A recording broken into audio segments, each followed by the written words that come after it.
Attaque terroriste à Bamako, voilà ce que vous devez savoir. Le 17 septembre, Bamako, la capitale du Mali, a été secouée par une attaque terroriste surprise. Des tirs nourris, des explosions et une épaisse fumée noire ont plongé la ville dans un climat de peur et d'incertitude. Cette attaque, menée par le groupe djihadiste JNIM, affilié à Al-Qaïda, a ciblé 2 sites stratégiques, le camp de gendarmerie de Faladier et la base militaire 101, près de l'aéroport. Ces événements marquent-ils un tournant dans la stratégie des terroristes qui visent désormais Bamako, un symbole de pouvoir au Mali? Dans cette vidéo, nous allons revenir sur les faits, examiner les réactions et comprendre pourquoi cette attaque est si significative. En remontant l'historique des attaques terroristes qui ont frappé le Mali depuis 2012, nous verrons que cet événement s'inscrit dans un contexte plus large d'insécurité croissante au Sahel. Cette attaque a eu lieu tôt le matin du 17 septembre, lorsque des hommes armés ont pris pour cible le camp de gendarmerie de Faladier et la base militaire 101 à la sortie de Bamako. Le JNIM a rapidement revendiqué l'opération, soulignant une nouvelle fois sa capacité à frapper de manière coordonnée. Mais pourquoi maintenant? Et pourquoi Bamako?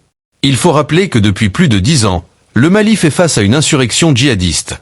Les groupes armés comme le JNIM et l'État islamique au Grand Sahara ont multiplié les attaques dans le nord et le centre du pays. La capitale, jusque-là relativement épargnée, n'a pas été visée fréquemment. Cependant, il y a eu des exceptions notables. En 2015, l'attaque sanglante de l'hôtel Radisson Blu à Bamako a coûté la vie à 22 personnes. Une autre tentative d'attaque avait également visé le président Assimi Goïta en 2022. Ces événements montrent que, bien que les violences se concentrent souvent dans les zones rurales, la capitale n'est pas à l'abri. Cette attaque pourrait marquer une intensification des violences dans les zones urbaines, forçant les autorités à renforcer la sécurité à Bamako. Le contexte local est aussi important. Ce même jour, des sous-officiers de l'armée malienne devaient comparaître pour des accusations de malversation. Certains se demandent si cette attaque a été orchestrée pour semer le chaos à un moment critique pour l'institution militaire. Face à cette attaque coordonnée, l'armée malienne a rapidement réagi pour sécuriser les zones visées. Des opérations de ratissage ont été menées dans les quartiers périphériques, tandis que l'aéroport de Bamako a été temporairement fermé pour éviter tout risque supplémentaire. Les vols ont été suspendus, et l'armée a affirmé dans un communiqué que la situation est sous contrôle. Néanmoins, l'inquiétude reste palpable chez les habitants.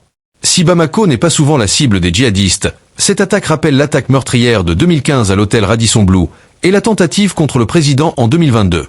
Ces mesures de sécurité, bien que rassurantes, montrent que la menace terroriste reste bien présente, même au cœur de la capitale. La situation actuelle pousse les autorités à réfléchir à des moyens d'améliorer la sécurité dans la ville et autour des sites sensibles. Le Mali, en collaboration avec ses alliés, continue d'œuvrer pour éviter que ce genre d'attaque ne se reproduise, mais l'évolution de la situation sécuritaire reste préoccupante. Pour comprendre cette attaque, il faut analyser les racines profondes de l'instabilité au Mali. Depuis 2012, le pays fait face à une insurrection armée menée par des groupes djihadistes qui exploitent les faiblesses de l'État. Ces groupes, comme le JNIM et l'État islamique au Grand Sahara, profitent de l'absence de services publics dans les régions rurales pour s'implanter et gagner du terrain. Les attaques terroristes au Mali ont commencé par la prise de contrôle du Nord en 2012, lorsqu'un ensemble de groupes armés a occupé cette région. Bien que les forces maliennes et internationales aient réussi à reprendre certaines zones, les djihadistes ont continué à opérer à partir de bases reculées, menant des attaques sporadiques mais meurtrières. En 2015, l'attaque de l'hôtel Radisson Blu à Bamako a rappelé à tous que même les zones sécurisées pouvaient être visées. De plus, l'attaque contre le président Assimi Goïta en 2022 a montré que la capitale n'était pas totalement à l'abri. Ces incidents mettent en évidence la capacité des groupes armés à cibler non seulement des sites stratégiques, mais aussi des figures de pouvoir et des infrastructures civiles. Les raisons de cette instabilité sont multiples. L'effondrement de l'État dans certaines régions, la pauvreté, le chômage et la montée des tensions ethniques. Les djihadistes exploitent ces vulnérabilités pour recruter et étendre leur influence. Aujourd'hui, la lutte contre ces groupes dépasse le simple cadre militaire. Il est nécessaire de restaurer la confiance des populations locales et de renforcer les institutions publiques pour contenir cette violence. Enfin, il est important de souligner que cette attaque survient dans un contexte politique tendu.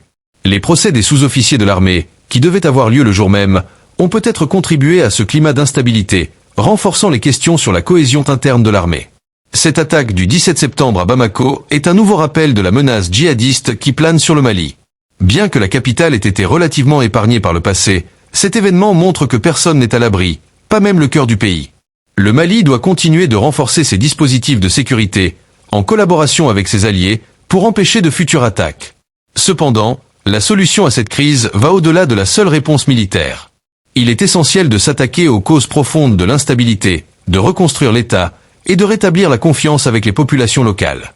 Alors que la menace terroriste évolue, le Mali et ses voisins du Sahel doivent rester unis pour trouver une solution durable à cette crise qui touche des millions de personnes. Merci d'avoir suivi cette vidéo. Si vous avez trouvé cette analyse utile, n'oubliez pas de vous abonner et de partager cette vidéo pour sensibiliser aux défis sécuritaires dans la région du Sahel.